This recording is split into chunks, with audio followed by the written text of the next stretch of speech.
Plant dashing and cassava. Plant the land, plant the land. Some fig and sweet pepper. Plant the land, plant the land.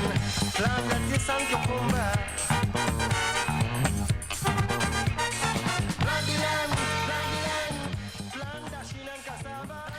By planting 500 native fruit trees across the island, the Fruits for Tomorrow project aligns with the United Nations Sustainable Development Goal 2 of Zero Hunger, with the broader aim of ending hunger, achieving food security and improving nutrition by 2030.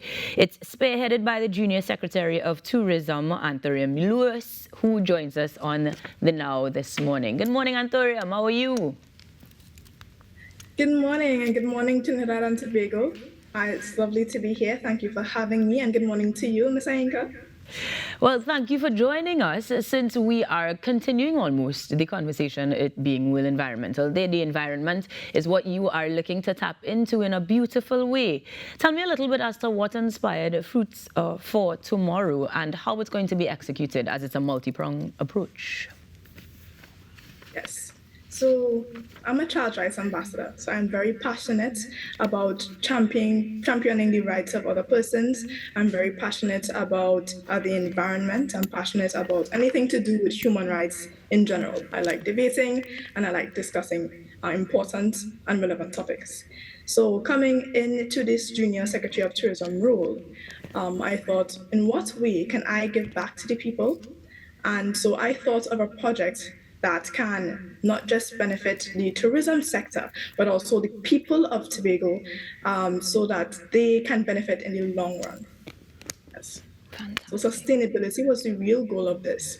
And yeah, and I've done similar projects before this, in relation to my AS Scouts group, along with Mr. Patrick Welch, the Scout Commissioner.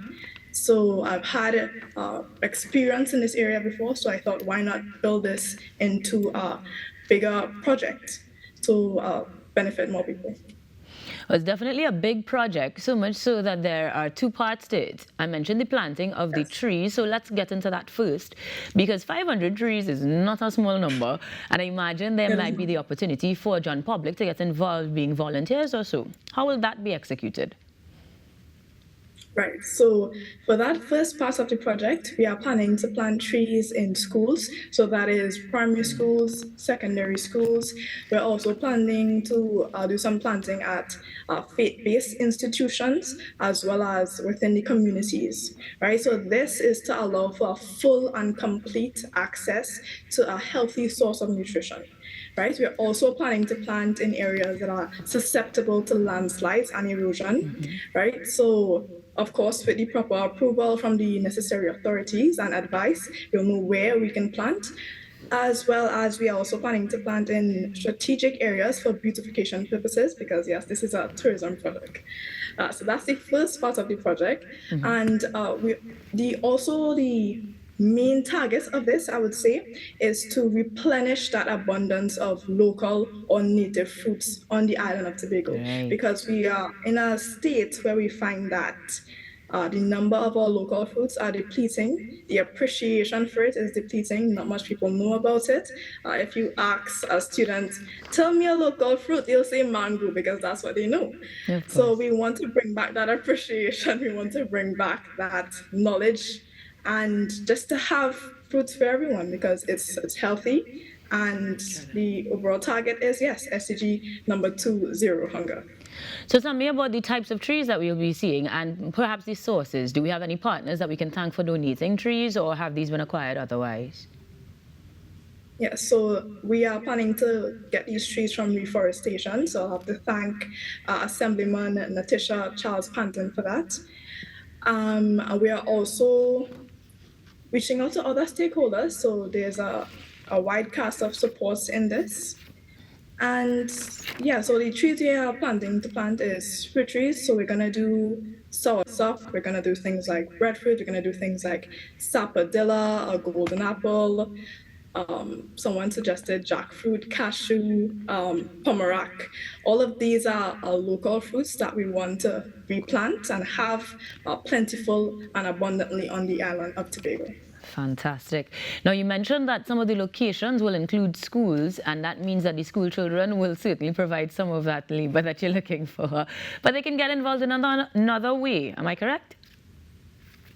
Yes, so we are currently having a creative writing competition. So, in partnership with the Division of Tourism, Culture, Antiquities, and Transportation, we are hosting a creative writing competition. It is open to students in forms 1 to 3, as well as primary schoolers. So, if you are eligible for this, then definitely sign up, join in, right? So, we are giving the youths of Tobago the opportunity to name 6 of the 7 Tobago king trees. So these Tobago king trees will stand as attractions. What we want from them is them to persuade or to write a very entertaining piece to defend their choice of a king tree. So we want them to choose a tree, whether it's in their community or some other part of Tobago, and write a piece where they are convincing the reader why their tree is fit to be deemed a king tree. So we want them to choose trees that perhaps have a historical significance. We want them to choose trees that may have some eerie folklore behind it, right? So they can be as creative as they wish. And so yeah, that's the main part of the competition, and there are some very attractive prizes, and I'll list them out very quickly here. So we have 3 days and 2 nights at the Manta Lodge for 3. We have a phone and tablet. We have units and book vouchers, and yeah, so that's the main gist of it. Now this is history in the making, right? This is a once in a lifetime opportunity, you can call it. So I really want people to hold on and grab onto this opportunity, and because it's not every day you get to choose and name the next Tobago tourist attraction, right? And we are planning to involve technology into this aspect of it later on in the future, or hopefully soon, right? Where we're doing our tree scans. So these tree scans, all of the 7 king trees will have tree scans. Okay, so upon scanning all 7 of the king trees, right, it will automatically upload a certificate to the scanner's phone. Right? So the goal of this is to get both global and domestic tourists to visit all the areas of Tobago, whether it's in the east or the west, whether it's Charlottesville or all over, right? So we want persons to go in the less traversed areas of the island, and this is to promote that. We want persons to visit all of the natural beauties that there are, because there are so many natural beauties, especially in country, but because people, maybe they think it's too far or they don't know about it, they don't visit it. Right? So I'm going to come back. We're pushing our people there. I'm going to come back to the tags just to get a little bit more info, but to make sure that persons are clear on how to register and who is eligible for the creative writing competition. Just so that we are clear, the 7 Tobago King Trees is a local fruit tree of their choice. Yes? Yes, of their choice. Right. And in terms of who is eligible, we're looking at primary school students only, secondary school students as well. So primary schoolers can join, as well as secondary school students once they are in forms 1 to 3. So they are eligible to join. And do we have a deadline for this particular registration or entry? Right, so the deadline is on the 15th of June, so it has started already. So you can send in your submissions, even right now, right? So this is here to promote that. And the overall aim of this competition is, well, before that, I must say, if you want further information, you can contact 326-1661, 326-1661. So this is not just for the students. If you are a stakeholder, a sponsor, someone who wants to take part or help or support this initiative, you can also reach out. We are open arms. It doesn't matter if you're from Tobago or Trinidad, you are welcome to reach out and support, because this is for the benefit of everyone, right? So we have these of history. Let me say congratulations in advance on a beautiful initiative.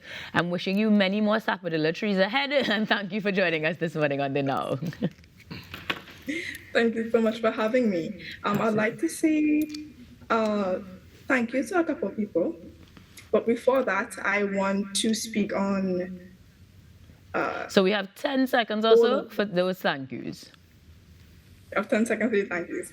All right, so I'd like to say thank you to the Chief Secretary of the Tobago House of Assembly, the Honorable Folly Chavez Augustine. I'd like to say thank you to the Secretary of Tourism, Culture, Antiquities and Transportation, Councillor Tasha Grace Burris.